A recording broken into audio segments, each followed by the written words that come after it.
Narito po tayo mga ka-GCTV sa Bundok Banahaw.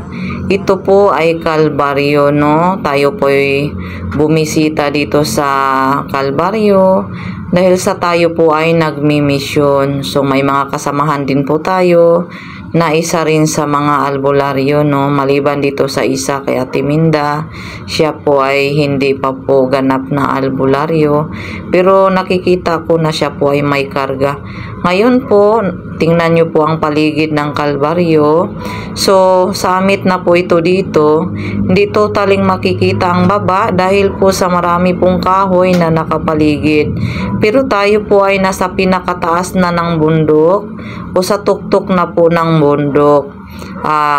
Yan pong bundok na yan, yung isang bundok hindi ganong makikita dahil sa marami pong hamog kaya di ganong makikita, no?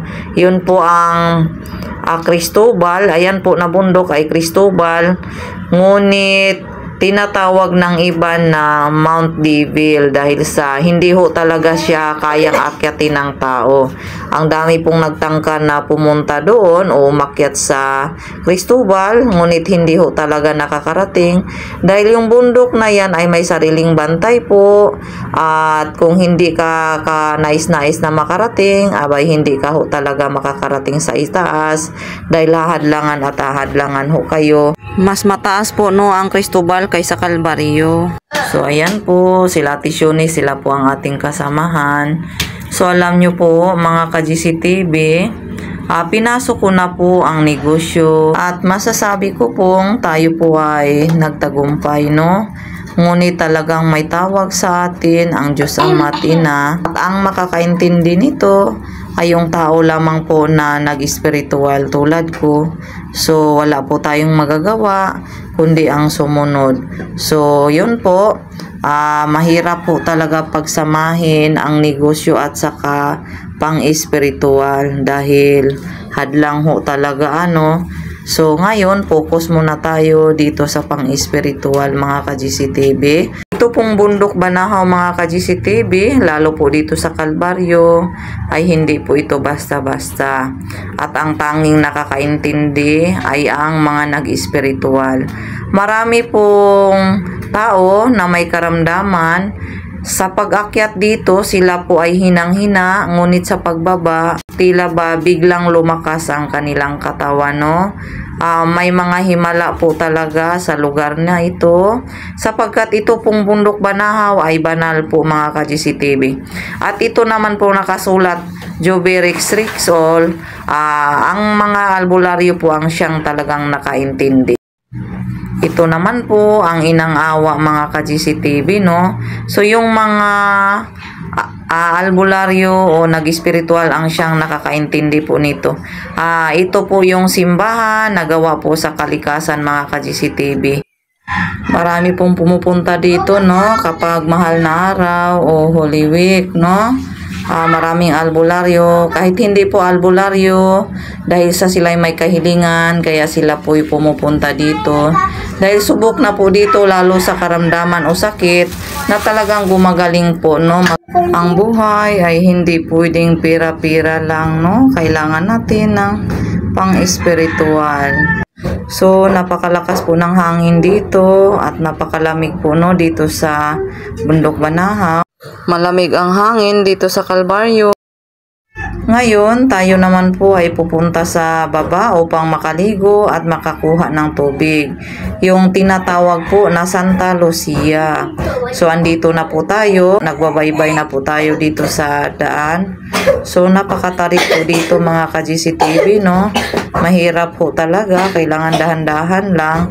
Ang problema nito ay ang pag-akyat pa dahil sobrang tarik po. Nasa 300 plus o 400 po itong hagdanan, no? Ang sabi nila ay 300 plus. Pero hindi ko pa po ito nabibilang kung ilan. May nagsabi naman pong 400. Andun po sa ibaba yung ilog mga ka-GCTV, no? So, sa may mga karamdaman, mainam po na kumuha ng tubig dito dahil sa scientific explanation, itong tubig nito o itong tubig dito po ay may mataas po na mineral. Yung tubig po na nabibili natin sa labas o sa tindahan na purified water, yun po ay dead water, no? Wala na po yung buhay. Yun po ay dinaan na po sa machine o sa makina para po matanggal yung chlorine. So, oo, malinis na po siya. Hindi na po tayo manganganib sa sakit na aniba o amoeba o sa anumang bakterya na maiinom natin sa tubig. Ang problema po, wala pong mineral ang tubig na ating iniinom. So, dead water po siya. Ang kailangan ng katawan natin ay mineral. So, dito po, kung scientific explanation ang pag-uusapan, napakaganda po talaga dahil ang tubig na ito'y talagang mayroong napakataas na mineral. So, ito po, ayan, napakatarik po mga ka-GCTV.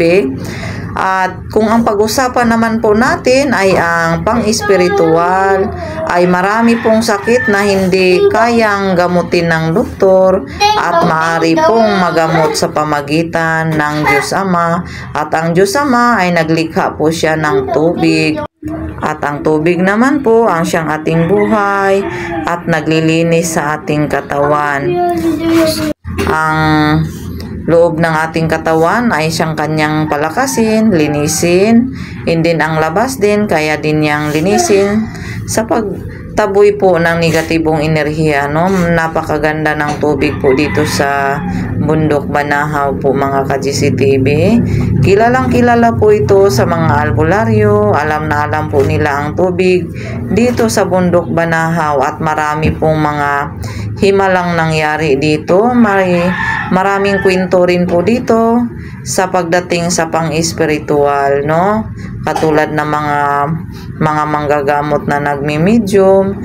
So, ako mismo, marami pa akong nakikita dito, nakakaiba. Dahil sa awa po ng Diyos Ama, ay mayroon din po tayong mata, no, na kung saan nakikita natin ang aura ng tao. Marami pong tao na pumupunta dito na kung saan sila po ay may mga matataas po na dala o may matataas po na karga mga ka-GCTV. So ako po noon, nung ako'y nagkasakit, dito po talaga ako nagpo-focus na kung saan. Hindi pa po ako noon ganap na matawag nating albularyo. So, gumaling po ako dito. At kaya po pala nagkaganon dahil sa may tawag rin po tayo. Isa rin po tayo sa kailangang magmi-mission mga ka-GCTV. So, ito po, andito na po tayo. Nakita na po natin yung ilog. No, medyo malabo po ang tubig dahil sa umuulan po. Pero hindi po tayo dyan maliligo. Doon po tayo maliligo sa talon mga ka-GCTV, no? Ayan po, kitang-kita na po ang talon. Malamig po ang tubig dito mga ka-GCTV, no? Malayelo po, mala-ice po ang tubig dito. Yan po, may naliligo, no? Yan pong tubig na yan.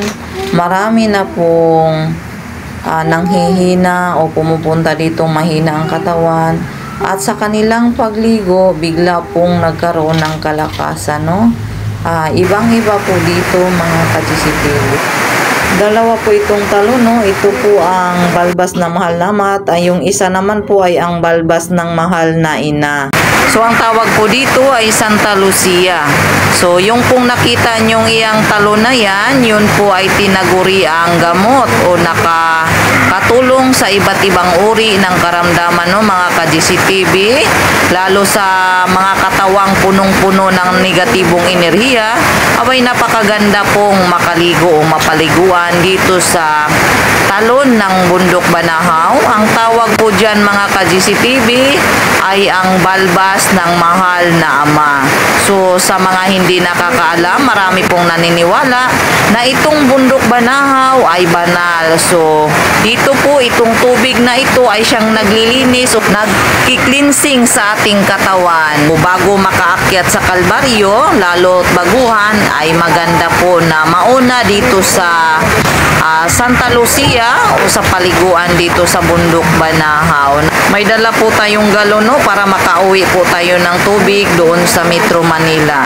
So ako mismo ay naniniwala po talaga na kung saan itong tubig dito ay talagang gamot sa iba't ibang uri ng karamdaman. So, marami pong naliligo dito mga ka-GCTV ay mga albularyo puno o mga manggagamot, mga pit healer po mga ka-GCTV.